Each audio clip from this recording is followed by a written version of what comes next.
Thanks. Got Paul, Joe, and Ian online. Great to have you there. We'll get on with our next session. I'll hand over to you, Stephanie, or someone else. They're still coming.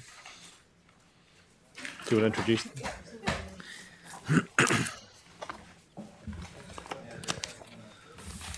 Kia ora tātou councillors. We've got a few updates for you today. As you well know, there are lots of fast-moving things, both from central government but also internally since your recent decisions. So what the staff have opted to do is to give you a bit of an update on the RM reform processes, but also on internally where our planning processes are. These will help when we go into some of our workshops that we're going to have in the next fortnight. So it's a little bit of background, but it also gives you an opportunity to ask some questions around current context. I'm not sure who's going first. Are you going first, Olivia? So I'll hand over to Olivia on the RM reform pieces. Craig, did you want to? Yeah, just quickly. So we've got an hour. I know this could engender a lot of discussion. Would you want to just get through your presentation first? How long is that roughly? Yeah, I reckon. And then, so we might hold our questions, councillors, till the end of Olivia's bit, and then we'll do the RM stuff, and then we'll jump into the planning and do a similar thing. All good? Thank you. Sounds great. So I'm just going to skip past these first couple of slides. The only thing I wanted to say on that briefing purpose slide is that this is about making sure that you see those connections, because the decisions that are taken in the Resource Management Act going forward will have implications when you come to consider the planning program. So that's the reason for bringing these two conversations together. So in terms of a general update, so for those of you who would have attended the LGNZ conference, you would have seen that the government's still, intent on progressing the RM changes. We will see this passed within this parliamentary term. And officials at the moment are working on both the Phase 2 and the Phase 3 program.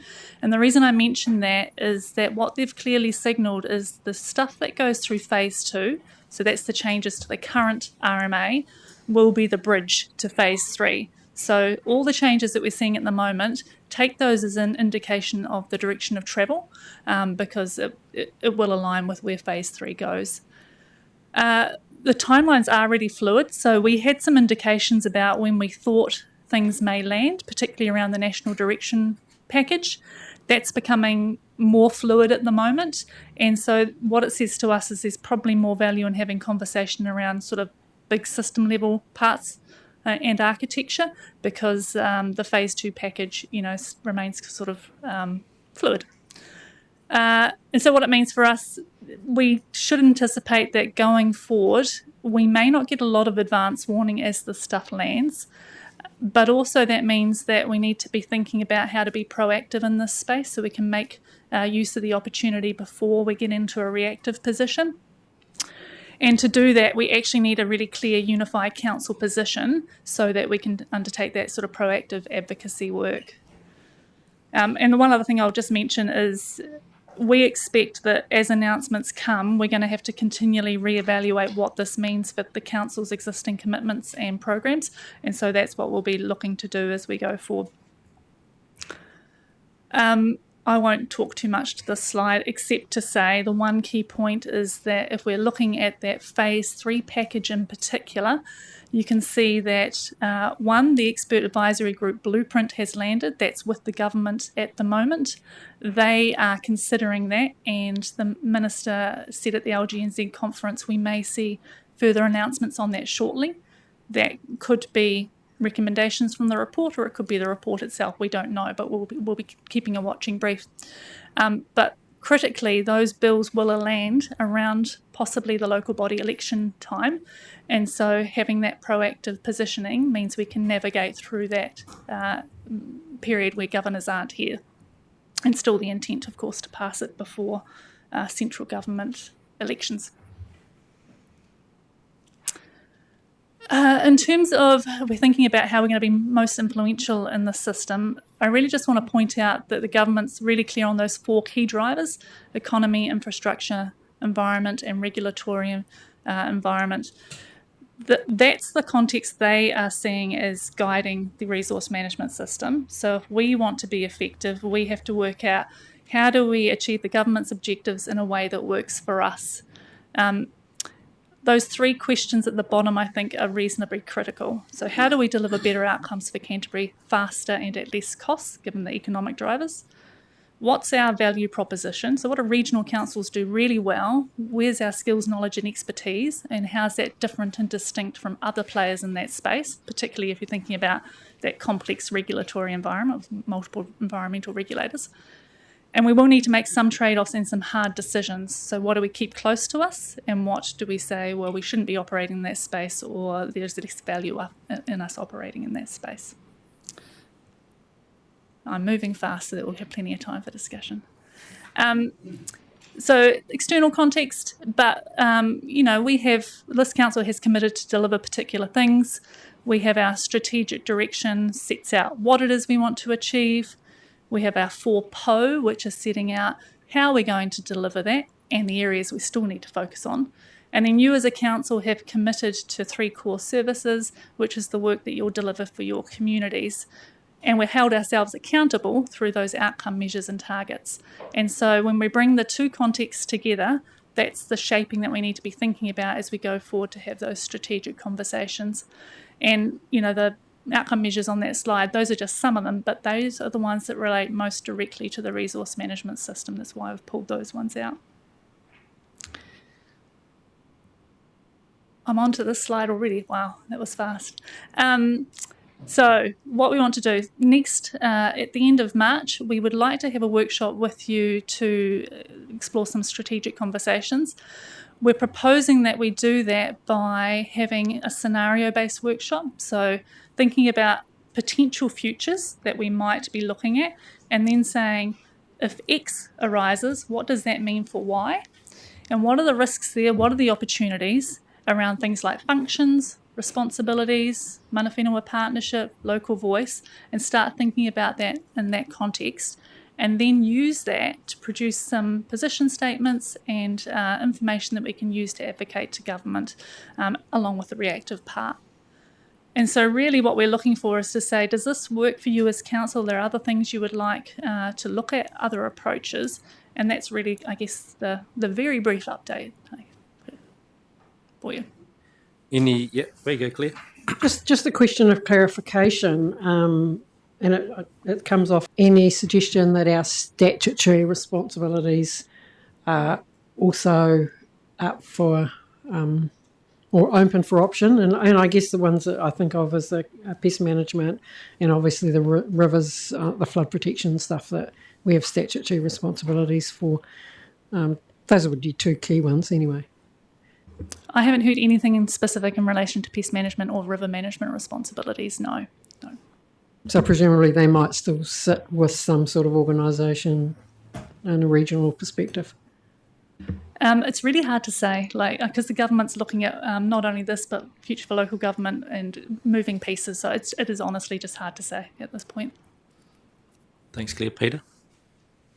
Can we just ask specifically something? So I've got a thing that I'd like to ask. And maybe it's you, Andrew, or Olivia, I don't know, but national direction in terms of ceilings on plans, we now can go stronger than the NPSs and NESs and things. And I've heard that they could put ceilings on those things, like you can't go past the line that's in the sand sort of thing. Have you got any comment on that? Yes, and we have seen that through the proposed wastewater standards. That's the first signal. So wastewater standards for discharges where you can't go more stringent or more lenient. And my second bit to that then, Olivia, would be the fact that if that does come through more strongly and more specifically, would we be required to work ourselves back to that point? Potentially, and I guess in terms of if we're thinking about environmental outcomes, that's the disconnect that potentially we might see. My perception is that if we're looking at some sort of nationalised standards, they're probably more on the lenient side of standards rather than working back, but yeah. Any other questions, councillors? Vicky? Where this might be more for the next when we do that later workshop, but something to be thinking about is where we're being judged in terms of how we've done and what we've done well and so on. No, there are circumstances. I mean, for example, the absence of an MPS for fresh water for 20 years after the start of the RMA, and funding, of course, as well. You know, it's like protecting the rivers and embankments and all that stuff. You know, the central government funding's been pretty absent, except after an event. So, I know, are we able to sort of tease apart those things? What would we actually be good to do? What works well at the scale of a regional council, or bigger scale or a smaller scale, given other aspects that drive that outcome, a good outcome of that, if they're set up right. So rather than going, what have we historically done, given, you know, that it's not all we've been set up really in a way that would have good outcomes. Oh, sorry, I've got you. Yes, definitely. And I think that that's the intent, is to go, actually, if you wanted a system that was designed and working for us, what would that look like just within that broader context? So what works well at a central government scale, a regional scale, a local scale? We'll look at those sorts of things and where the efficiencies potentially might be as well. Yeah. Yeah, no. Oh, kia ora. Yeah, I mean, this is pretty timely, opportune as well, I think. Just in the next steps, that commencing late March, early April, you've got here with the format will be scenario-based, exploring it. And then there's the first point there, what opportunities does a central versus local voice bring? I kind of think also that we should be including a united Te Waiponamu voice, because to me that actually is about forward thinking. You know, we're kind of getting more and more isolated in some ways, that people feel that there needs to be more of a united voice. So absolutely, tautoko the central versus local, but I think we need to go a bit wider. Thank you. Thanks, Nick. I think that's a really good point. Like, it'd probably be like central, regional, South Island, local, whatever, something in whatever continuum you want to put it on. But I think there's different scales that do make sense. So yeah, I really think that the sort of Te Waiponamu wide idea is something to be considered. And I think we did do that when we did the submissions on the Biosecurity Act changes. We mentioned that in our submission around, well, if you can do some things across regions, why don't we? So I think that's a good point. Do we go north of the border as well when we're talking about the full Te Waiponamu, or do we actually just cut it off within the Naitaku rohe? Cool. I don't know. You know. Yeah. In here, the window to influence is small, which it is. It's quite small, and we need to be ready to respond. What is it that you want us to be thinking about from a staff point of view, that we can actually do to help you, to help us to actually, you know, I know that will come out in the scenario-based workshops, but it'd be quite useful just to have my mind towards that. Sure. I think maybe thinking about it particularly from a governance perspective would be helpful in this space, because that's where you bring your unique perspective. But then thinking about blending that sort of strategic vision down into the implementation view. You know, you will be close to your communities about what works and what doesn't work for them. So looking at it through those lenses. But then also I think there's those organisational aspects around sort of fiscal prudence and those sorts of responsibilities to consider as well. I can give that a bit more thought, but those are sort of top of mind things. I think that's where you particularly, you know, bring that expertise. Good. Got any more, Dion? No. And I wrote down the value proposition for the regional council. I think that was in your questions there.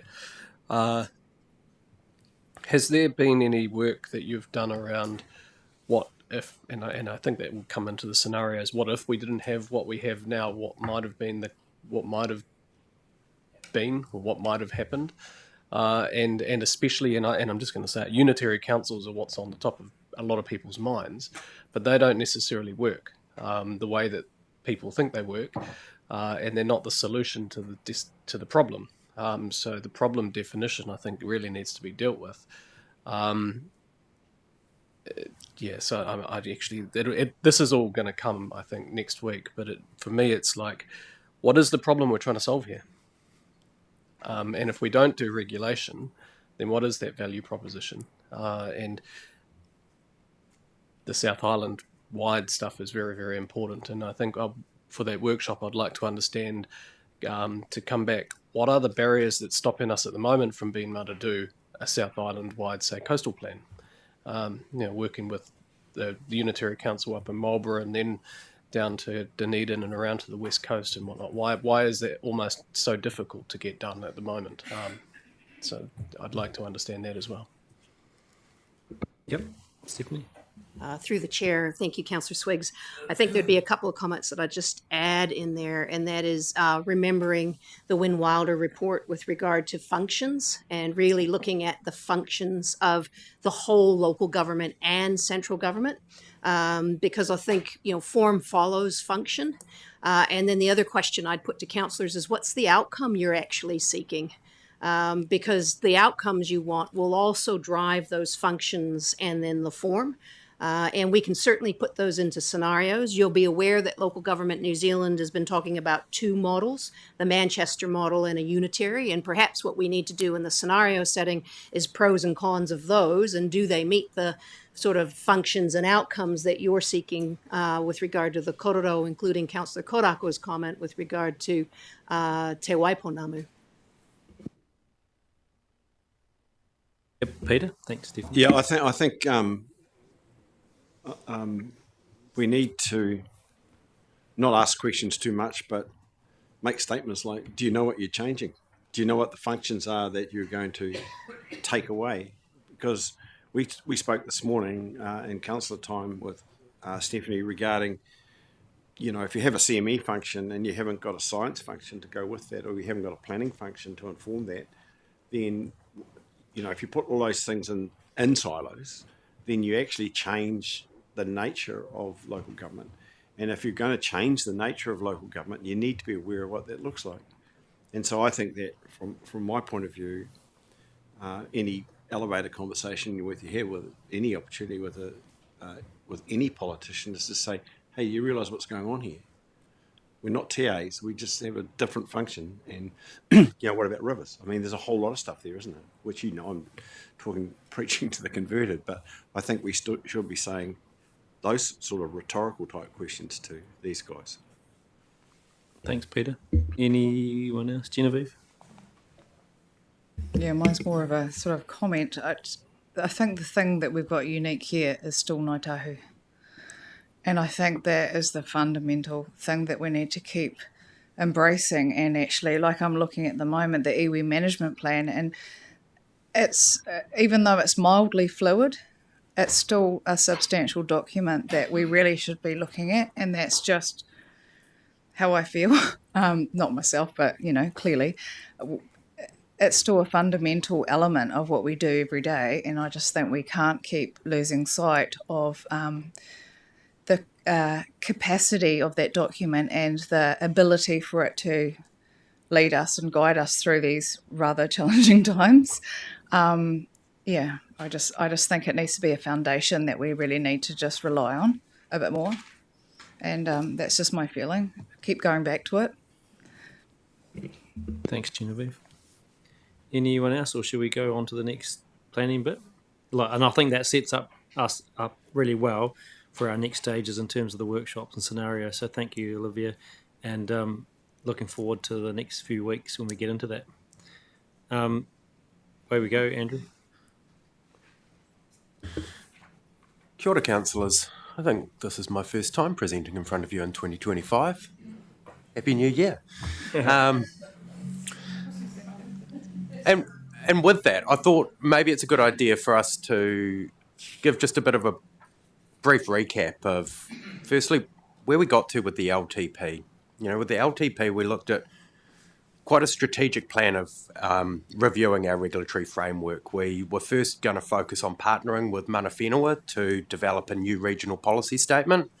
And then we were going to roll into reviewing the coastal plan and the land and water plan into an integrated planning document.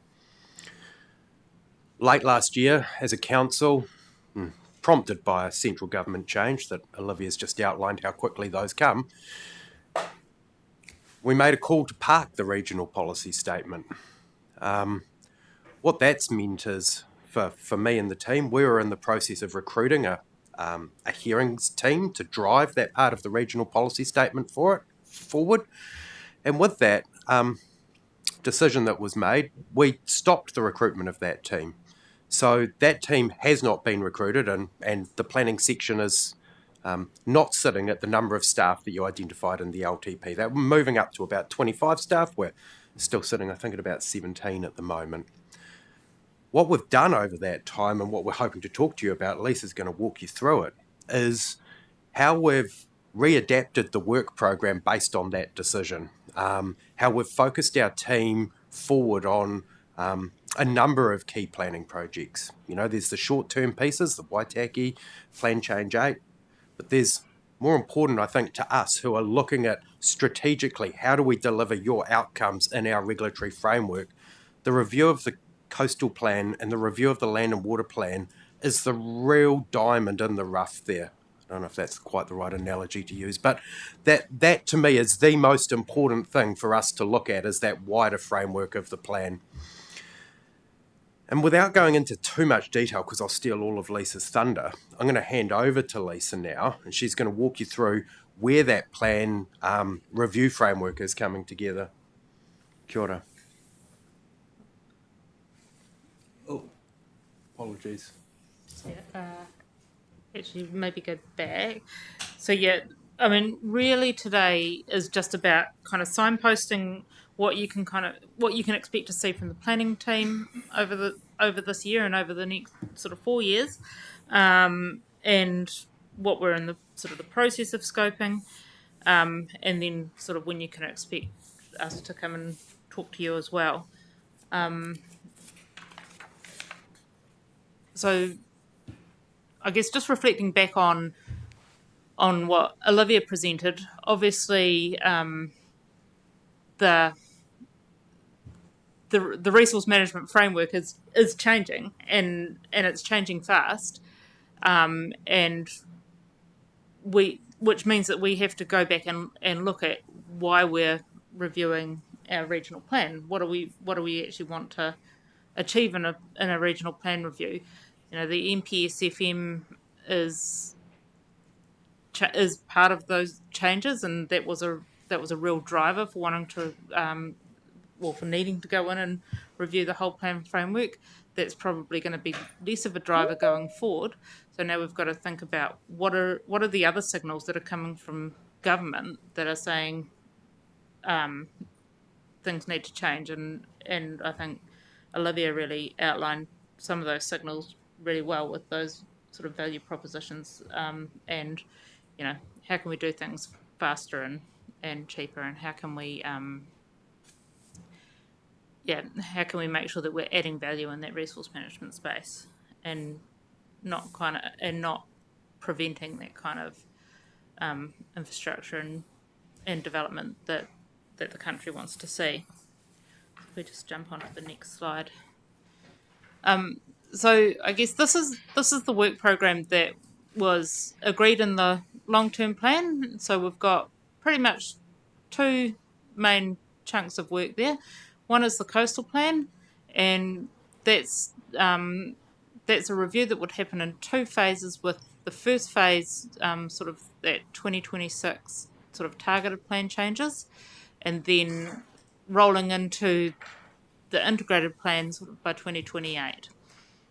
And then we've got the integrated plan development, which happens at the same time, sort of concurrently with that coastal plan review. If we jump to the next two slides kind of show just a bit more detail of that. So with the integrated plan, there's really, over the next 4 years, three real streams of what's going to be going on all concurrently.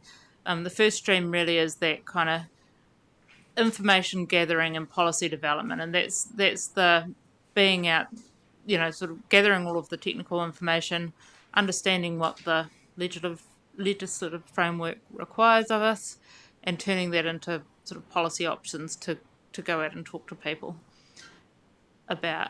Then I guess the bottom row there is that partner and stakeholder engagement. So obviously when we're working through how to build a plan, we need to be working with our partners and our stakeholders all the way through, and that's there in the work program.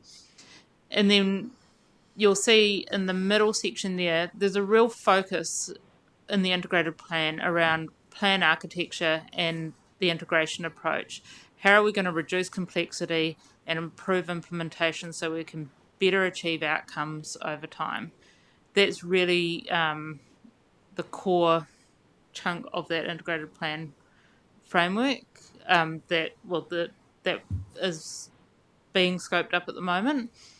But that's really, I think, being driven by some of the challenges that we know that we've got sort of as a council and sort of consent loads and things like that, but also in some of the signals that we're getting from successive governments around resource management taking too long and costing too much. So if we go on to the coastal plan review, this is, as I said, it's a 2-phase work program, with the first phase being really about those targeted changes to the operative coastal plan. What can we change quickly to get some better outcomes in the coastal environment quickly? And then phase 2 is the things, what do we actually need integrated management to achieve? So things, I think, for phase 2 are things like sediment control. It's one thing to deal with our point source discharges into the coast, but yeah, when we're dealing with pipes this big, when there's a big river sitting right next to it, sending everything that's from the mountains to the sea into the coast, and we're not dealing with that in the coastal plan as it is at the moment. But that's where the integrated plan will help to manage those issues better. Can I jump in and say? Sure, please do. I think the other thing that 2025 is going to bring, because we're planners, is more jargon. And one of the bits of jargon that I'd like to introduce to you today is Section 35 of the Resource Management Act. That we haven't spoken to you much about that because it's actually just a normal part of the work that we do. But what Section 35 says is about once every 5 years, take a real good look at your plans and see whether they are being, it's just an arbitrary number that someone's dreamed up in a piece of legislation, important for us to follow. But more importantly, we have to know what's working in our current framework before we change it and jump into a new framework.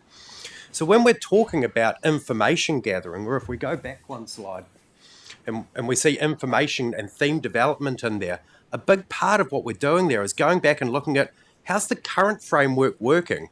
Now, we've heard quite a bit that's come from you as councillors, but also from central government about the number of resource consents we have and are they delivering the outcomes that we're looking for in the region. Intuitively, we know that there's something not quite right in there too. But what we need is evidence to be able to demonstrate to our community, but for us also hearing commissioners and you as councillors, that if we make this tweak, then we're going to be better achieving this outcome that aligns back to your strategic direction. So that's a lot of the work that we're focused on as a team right now, is looking both at the coastal plan, the Waitaki plan, and the wider land and water plan. What's working, what's not, and what's getting in the way of achieving those strategic direction outcomes that you have. Sorry for jumping in there, Lise. That was great, thank you. Can I just... Oh, actually, no, keep going and I'll ask questions at the end. Thanks. Keep going. Yeah, thanks. Yeah, so Andrew just alluded to it. We've got other pieces on the work program. So Andrew mentioned right at the start that we've got the regional policy statement is still on the books. So, we expect that 2026 we will be able to notify that, and there might be some work that needs to be done, ahead of that notification, but it's on the books, and I guess we will up our resourcing in time to be able to do that. Plan Change 8 is also progressing, so we've met with the ministry, we've agreed on a process for making an application. We've started the work on that, and we can report back to you kind of as we hear back from the ministry. And then there's the Waitaki plan, which we're continuing the investigation into keeping the Waitaki in as a single hydrological, or being managed as a single hydrological unit. And we will update council on, it says briefing up there. There's a council meeting on the 26th of March where you'll get an update there. If we go to the next one, and then these two slides are just sort of reinforcing that first one. So really, in 2025, what you can expect from staff is we're going to keep on doing the scoping and commissioning, keeping a really close eye on what's coming out of central government so that we can shape the work program in a way that's going to respond to it. We'll be establishing those connections with Papatipururanga and with stakeholders, understanding how we can best work with them. We really want to get phase 1 of that coastal plan moving. So, we'll be doing the policy options and issues and options development. And we're just going to keep building that evidence base and keep working through what is working and what's not, and what are the drivers of the things that aren't quite going well for us.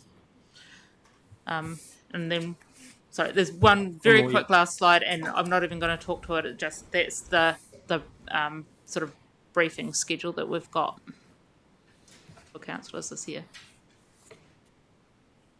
Oh, so this is the briefing schedule. Sorry. Yeah. So these are the ones that we've kind of got booked in. So we'll be back to see you in March to talk about the Waitaki plan. Back again in April to have a bit more of a discussion around the scope of the work program. In July, we'll come back and talk about some emerging themes that are sort of developing for that integrated regional plan. So that's some of that Section 35 work that Andrew was talking about. In August, we'll come and sort of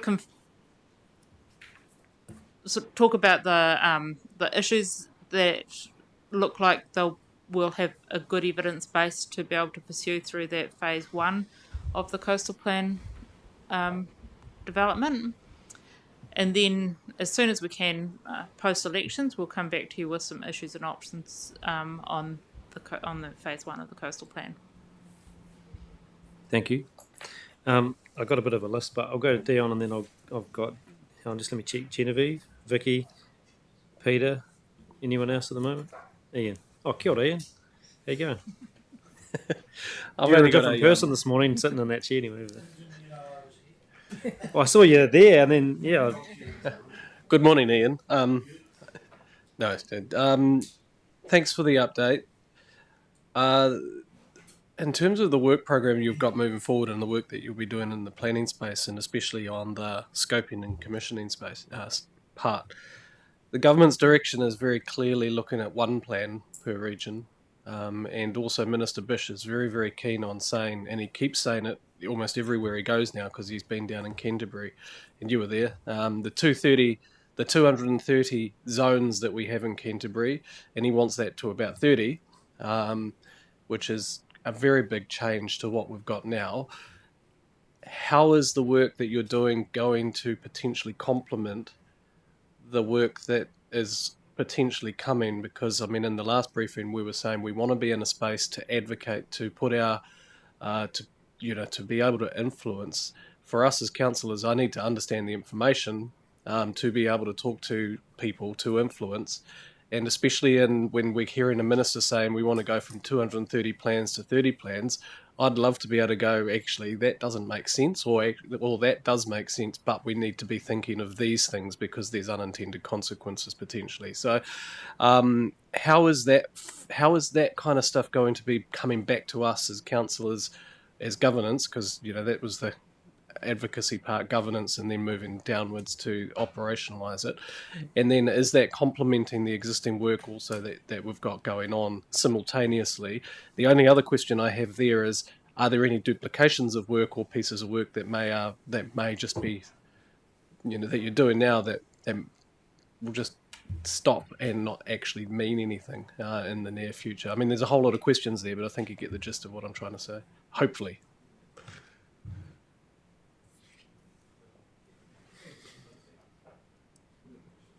I think that reducing the number of plans has been something that has been signalled since that Randerson report, which came out under the previous government, and it's definitely something that's been sort of driving us with the integrated plan, because at the moment we've got, I think, 7 regional plans.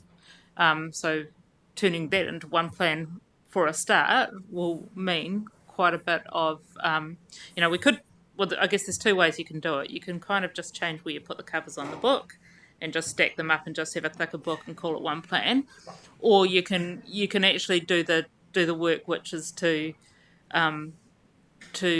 strip out that duplication and to where there's things that are essentially happening in the same way across the region, just say it in the same way across the region. There's, so we can really simplify and take a lot of the complexity out of that planning framework if we can sort of start building it as an integrated plan rather than sort of picking at the bits of our current plan that we sort of think need to be fixed. I think also part of the answer is it's about how we connect the dots. So today you've had this joint briefing to show that we're looking at both these systems as moving parts and we need to be thinking about the implications. At the start, I talked about how we're going to keep coming back to you and saying, look, the context has changed. We need to now be thinking about that in the context of what you need to deliver. So part of that will be us briefing you as that changes, but also making sure there's good connections across these different programs so that we can adapt and reconsider it as we look at it. I can't help myself, but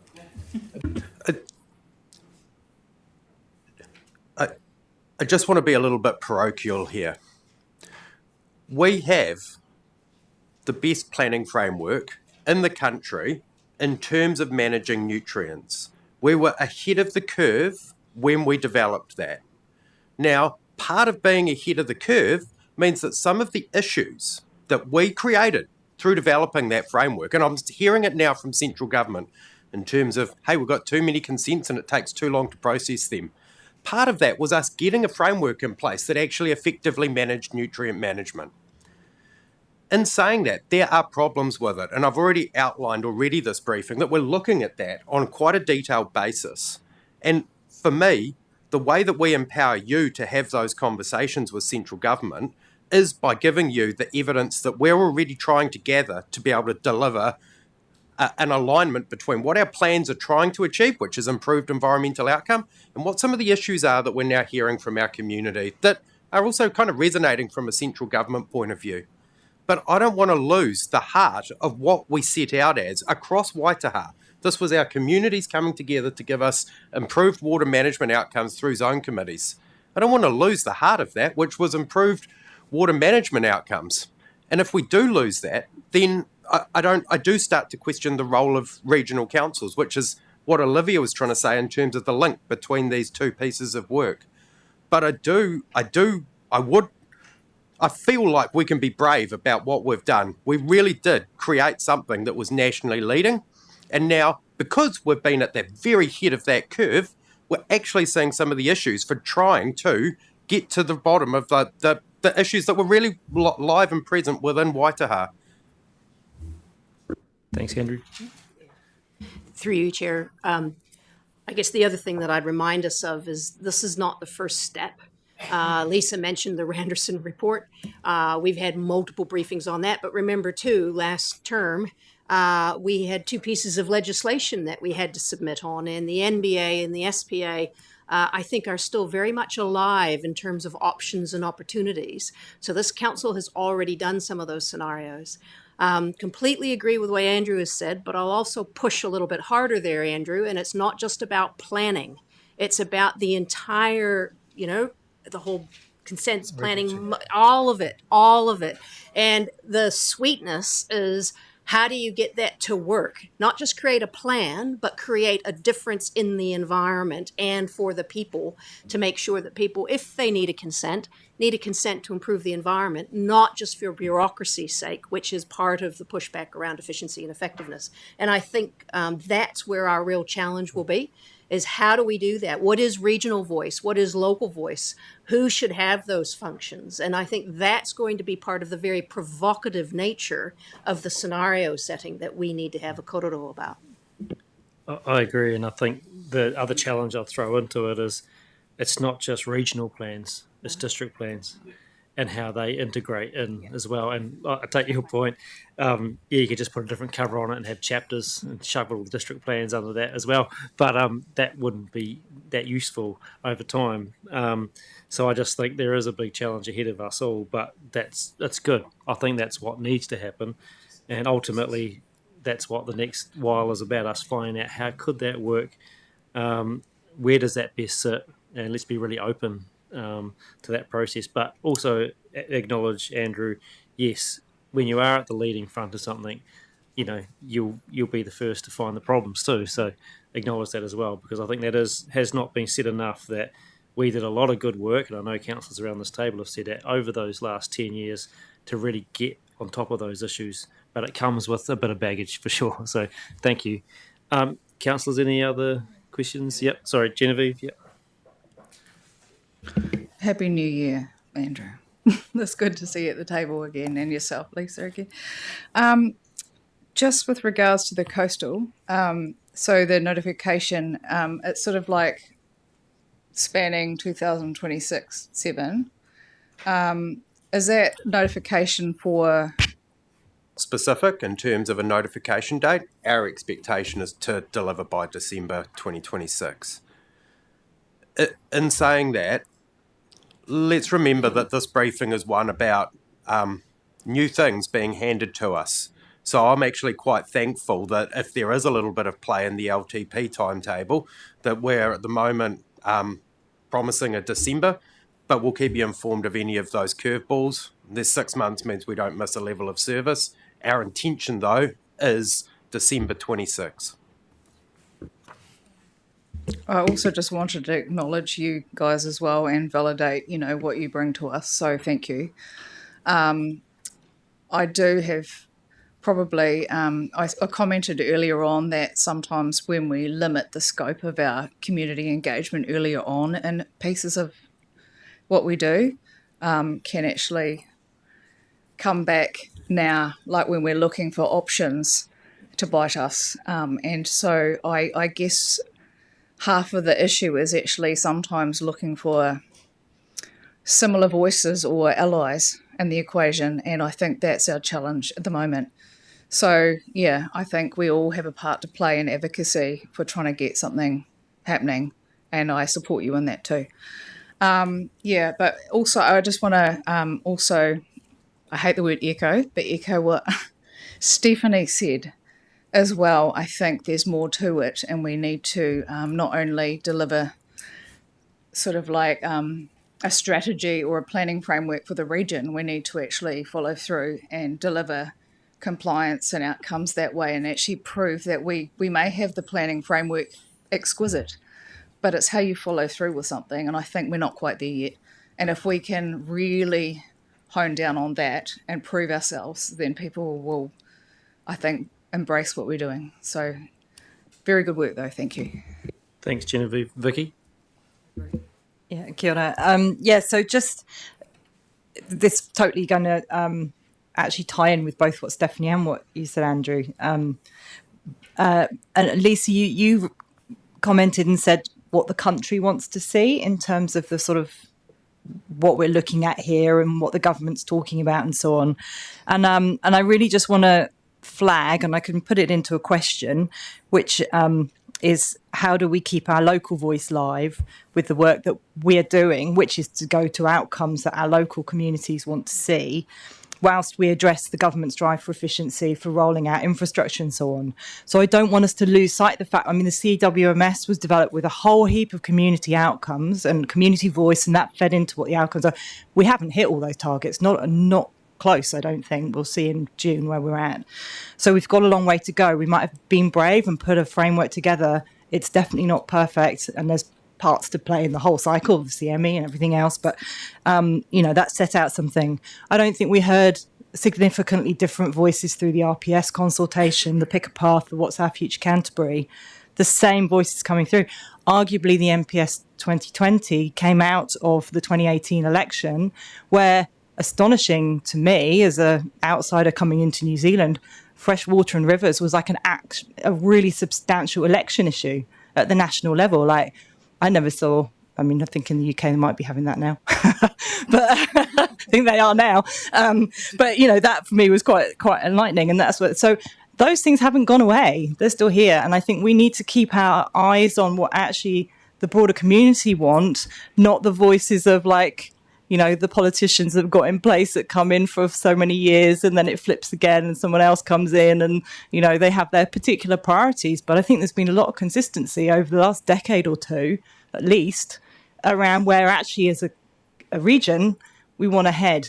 And so it's just how you keep that really central whilst essentially playing the game and recognising there are improvements that can be made. And of course, why would you create a system that's really hard and difficult to get through if it doesn't actually deliver benefits? But it's just holding that all together. Thanks, Vicky. Peter? Thank you. Pretty interested in Section 35, Andrew. When we did put our land and water plan in place finally, and then did our sub-regional plans, they were always about, we will come back if these things aren't working properly and tighten them up. So the connect for that is something that's interesting to me in terms of the words that you spoke. That would, to me, be more like a omnibus of plan changes that you would need to meet, because most of those things are bespoke to communities. They sat down exactly as Councillor Southworth has said, this committee sat down and came up with those outcomes. We sat at this table and said we would not, with a commissioner elected model, and said we would not interfere with those, and we didn't. And they were what the communities asked for. So I'm interested in that and how that will think. But I've got a comment. I've got a David Cagle for you. I think the thing, I do agree with you. I mean, I think that our planning framework is very, very strong, but it was a big voice in the New Zealand. It's a big thing. And so I think and you've pointed to the fact that, hey, there are some things that I would change now. Look, it's also attracted some of the change that's coming our way. So it's going to be interesting to see how those two things intersect. But we do not want to lose the fact that engaging with us. And how many times did we sit here? I think Claire's gone. I'm the only one now. There's the only one. Oh, you were here. And how many times did the communities come to us and say, look, we need more time, didn't they? And the answer was, you take as much time as you like. It's your plan. We're going to endorse it. We're not going to change it. So I think that's an important thing to remember. And that went on over a long time, So, yeah. I mean, can you answer the first one, though, Andrew? I just want to link three comments together. Councillor Swiggs spoke initially around, hey, could we have a coastal plan for the whole of the South Island? Councillor Southworth then commented on needing localism, and Councillor Scott, you've reinforced that localism thing.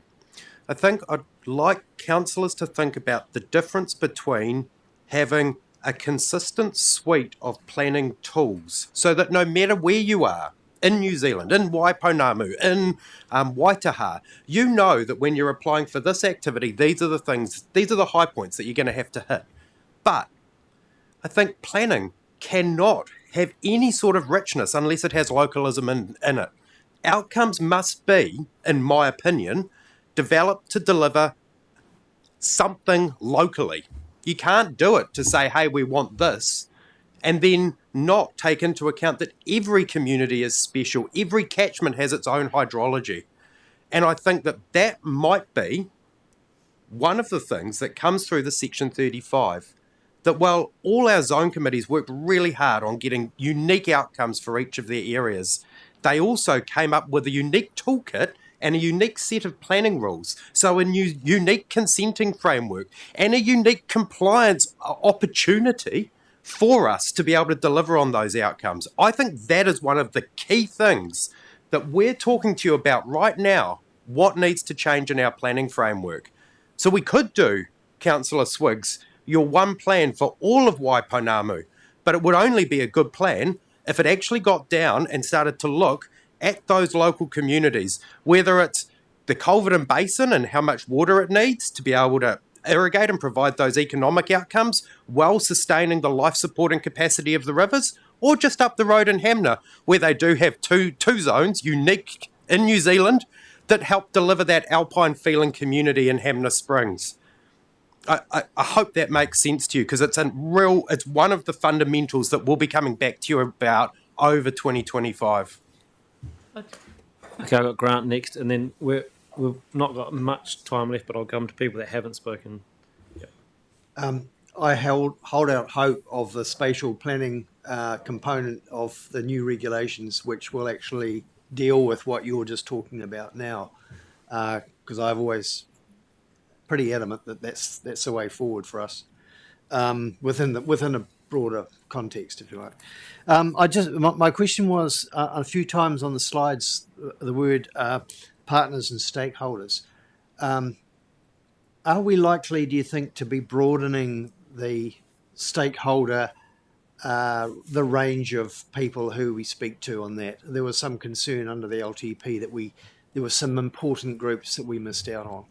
And I think it will be good for the community to get a bit more consensus on particularly the environmental focus about what we need to deliver. Yeah, thanks.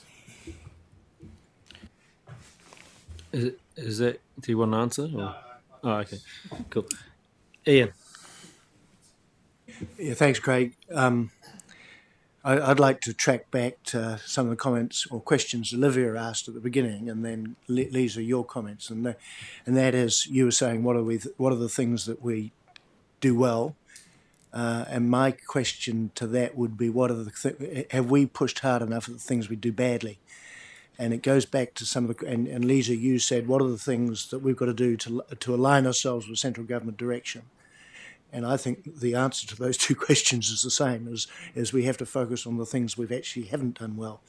And although I accept what you said, Andrew, about our planning frameworks being New Zealand leading, I don't think there's any dispute about that.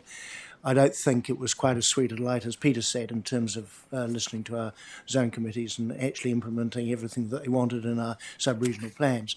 And when you look at all our plan changes since the Land and Water Regional Plan, a lot of the content has been correcting mistakes made in the Land and Water Plan which were unintended.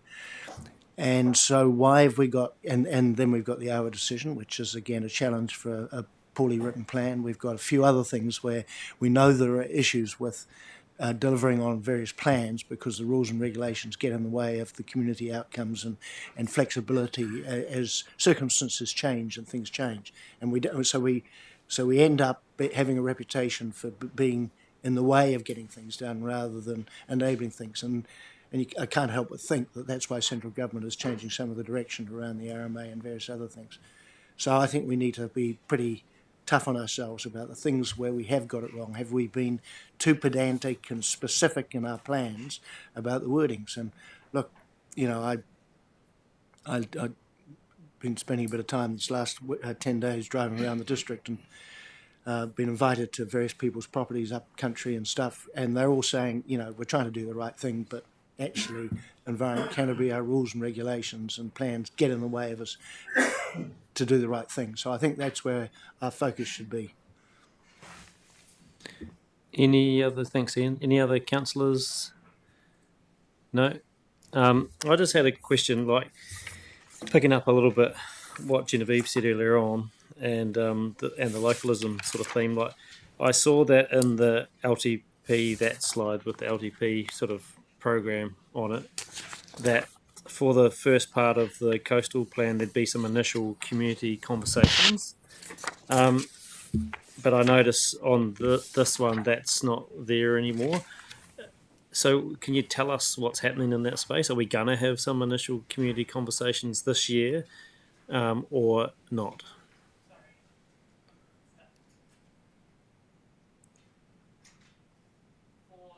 See in quarter 1, 2, 3, 2025 coastal plan initial community conversations.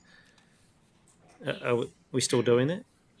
Cool. Can you tell us a little bit about that and when might that happen? Because I'm just mindful that election term ends, September-ish, because there are things that are probably some councillors here might be really keen to be involved with. That's why I'm just keen to drill down on when that might happen. So I guess the initial thing is really developing that evidence base, so we actually know what we're going to go and talk to people about, because we could go and talk to them about the whole coastal plan, and